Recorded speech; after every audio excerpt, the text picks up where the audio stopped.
জীবন কখনো কিন্তু কারোর জন্য থেমে থাকে না। কয়েকদিন আগে এর একটি ঘটনা দেখে আমি কিন্তু খুবই মর্মাহত।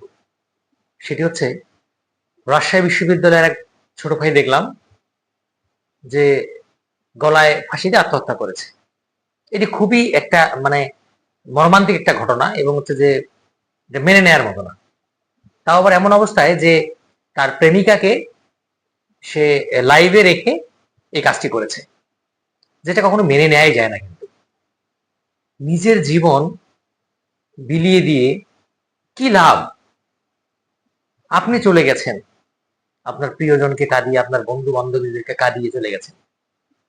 কিন্তু অন্যজন কিন্তু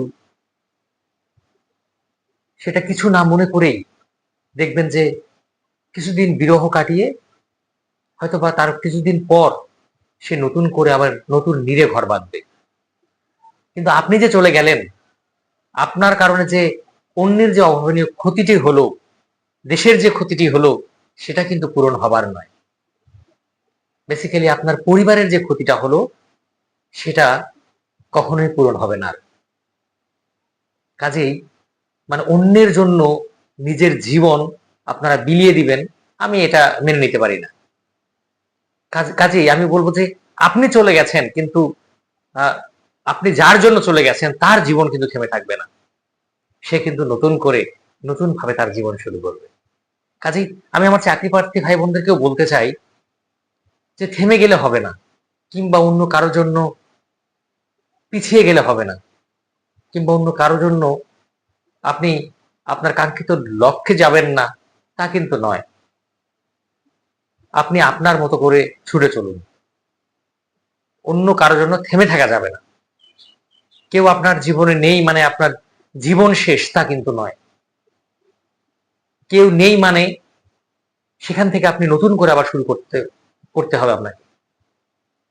কেউ আপনার জীবনে সারা জীবন থাকবে, কিংবা কেউ পৃথিবীতে সারা জীবন থাকবে, এটা কিন্তু নয়। তবে অকালে যারা ঝরে যায় তাদের জন্য মনে খুব কষ্ট হয়, কষ্ট লাগে, দুঃখ পাই। কাজে আমার যেসব চাকরি প্রার্থী ভাই বোন রয়েছেন, বেকার ভাই বোন রয়েছেন, বা আমার শিক্ষার্থী যারা রয়েছেন, তাদেরকে বলবো এরকম পদক্ষেপ কখনোই নেওয়া যাবে না। এরকম পদক্ষেপ কখনোই নেওয়া যাবে না। এটা ঠিক ছেলেদের ক্ষেত্রে ঠিক যেমন, মেয়েদের ক্ষেত্রেও তেমনই। মেয়েদের ক্ষেত্রেও একদম চলে গেছে, যাক না, তাতে কি হয়েছে? আপনি নতুন করে আপনার জীবনকে শুরু করুন, গুছিয়ে নিন, দেখবেন আপনার জীবন সুন্দর হবে। যে আপনার জন্য অপেক্ষা করেনি, ধরে নিতে হবে সে আপনার জন্য ছিল না, সে আপনার না, সে অন্য জনের। কাজে তার জন্য জীবন বিলিয়ে দিয়ে আপনি আপনার জীবনকে নষ্ট করে ফেলবেন, এটা কিন্তু মেনে নেওয়া যায় না। এটা যেমন আপনার পরিবারের জন্য একটা খুবই বেদনাদায়ক একটি ঘটনা, আপনার বন্ধু বান্ধবী, আপনার প্রিয়জন, সারা দেশের জন্য একটি হচ্ছে খুবই কষ্টের একটা ব্যাপার। তো চাকরি প্রার্থী ভাই বোন, আমি অবশ্যই আপনাদেরকে বলবো যে নিজের জীবনকে সুন্দরভাবে গুছিয়ে নিন। অন্য কারোর জন্য জীবন থেমে থাকবে না।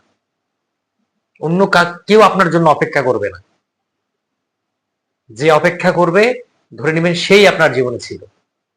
কাজেই পড়াশোনা করেন, লেগে থাকেন, চাকরি আপনার হবে।